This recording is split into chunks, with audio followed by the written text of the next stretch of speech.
ou bien elles sont le fruit d'une brusque fulgurance. Et la fulgurance, c'est l'éblouissement. Et il me disait, pour moi, Turner est très certainement à l'avant-garde de ce mouvement et le Monet des nymphéas, des choses comme cela. Alors ensuite, nous avons évidemment approfondi ces idées. Je pourrais évidemment en parler pendant des heures. Aujourd'hui, nous recherchons ce qu'il pourrait y avoir de commun dans la poésie, dans les récits des écrivains intuitifs. Nous commençons à voir des choses, mais c'est beaucoup plus difficile, apparemment. Alors, je ne veux pas monopoliser la parole. Je vais céder la parole à Sylvie Birriot, donc mon épouse, qui est également poète, auteur de récits, notamment des contes et des nouvelles, et qui a passé 3 jours à faire un PowerPoint, donc un diaporama de l'histoire du groupe, donc qui est né officiellement en 1998, quelque chose comme ça. 3 jours, c'est parce que je ne suis pas très douée. J'aurais dû prendre moins de temps. Merci à tous, merci à tous les organisateurs, merci aux étudiants d'être venus nous écouter ce matin. Puis merci à Eric, parce que c'est vrai que s'il n'avait pas créé cette idée, eh bien, il ne m'aurait pas entraîné en même temps dans cette belle aventure et dans un couple. C'est vrai que c'est difficile et en même temps c'est une aventure de vie. Donc c'est évidemment précieux. Alors voici je vais peut-être me déplacer.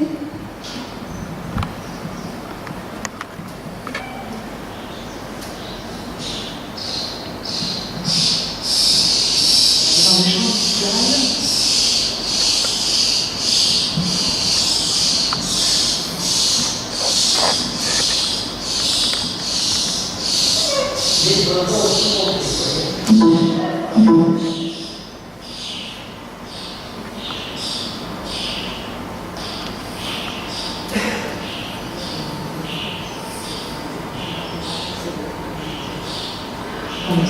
Peut-être, Eric, tu pourrais te rapprocher pour commenter avec moi.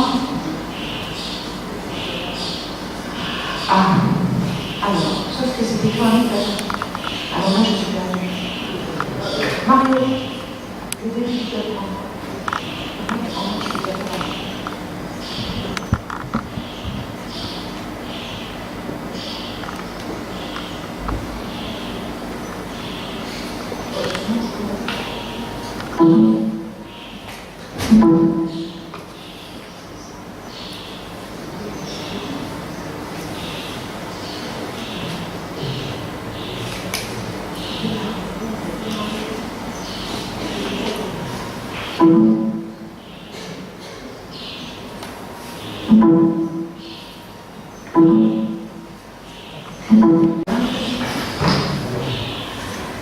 Et donc ça a commencé par une revue, la revue Intuition.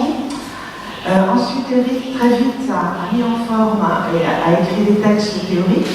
Voici quelques numéros de la revue qui ont compté. Et puis les expositions ensuite, notamment en Bretagne, à Paris, en 2004, à Munich, en Allemagne, où nous exposions déjà des œuvres intuitistes. Ici, Eric, Élodie. Et puis ensuite,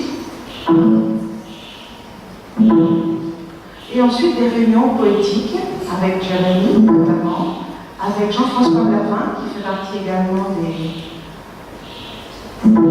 poètes d'origine.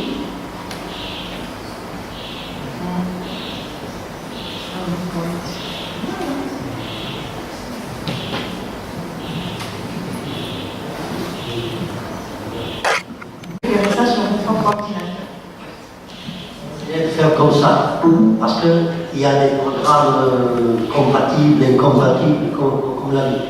Donc, Sylvie va installer son programme sur son ordinateur.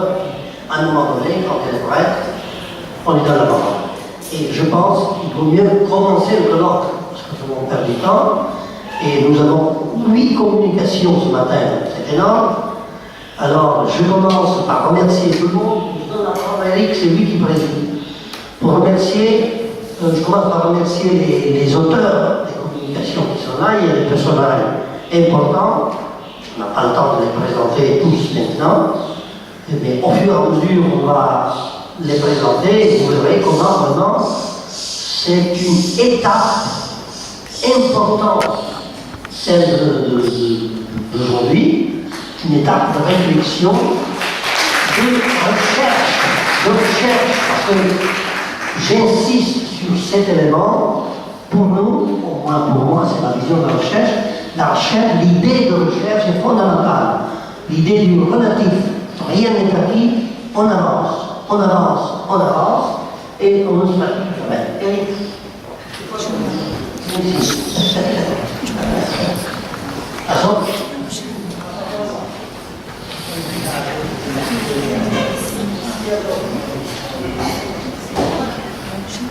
Dare inizio ai lavori del convegno sull'impiantismo su cui già sono state dette delle parole, per cui non mi soffermo assolutamente, poi nel corso del convegno attraverso le varie comunicazioni ci sarà modo di approfondire i vari aspetti attraverso i diversi contributi che i relatori ci comunicheranno.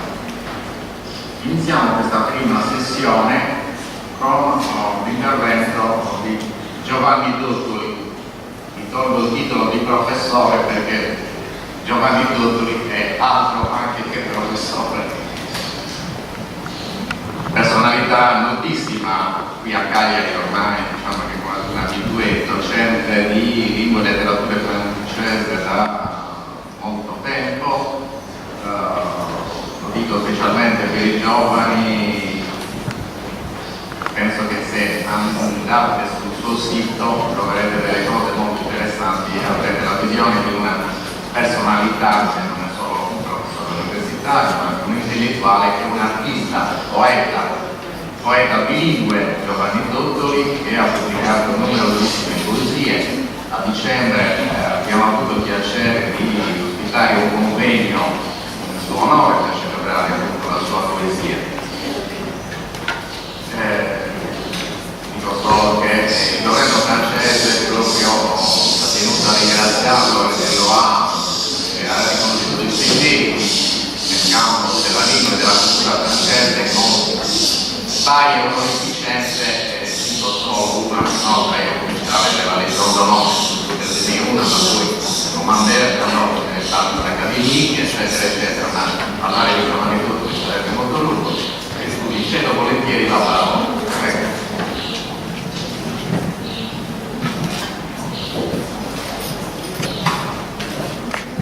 Grazie.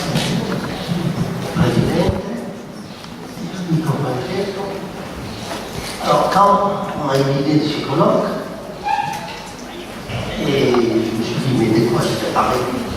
J'ai donné un titre, comme ça, intuitif, si vous voulez, à l'instant. Et le titre n'a pas changé, de l'intuition entre avant-garde et tradition.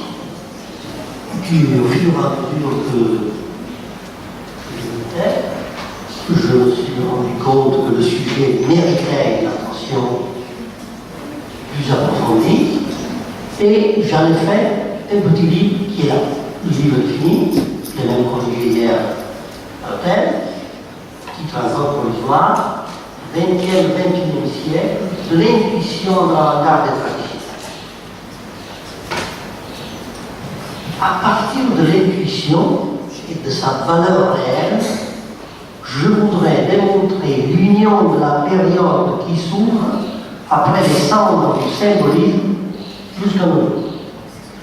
Dans les manuels d'histoire littéraire et d'histoire de l'art, on a l'habitude d'insister sur les ruptures, sur le nouveau, comme si l'autre moment de l'histoire, que j'appellerais classique, était mort, à jamais défait.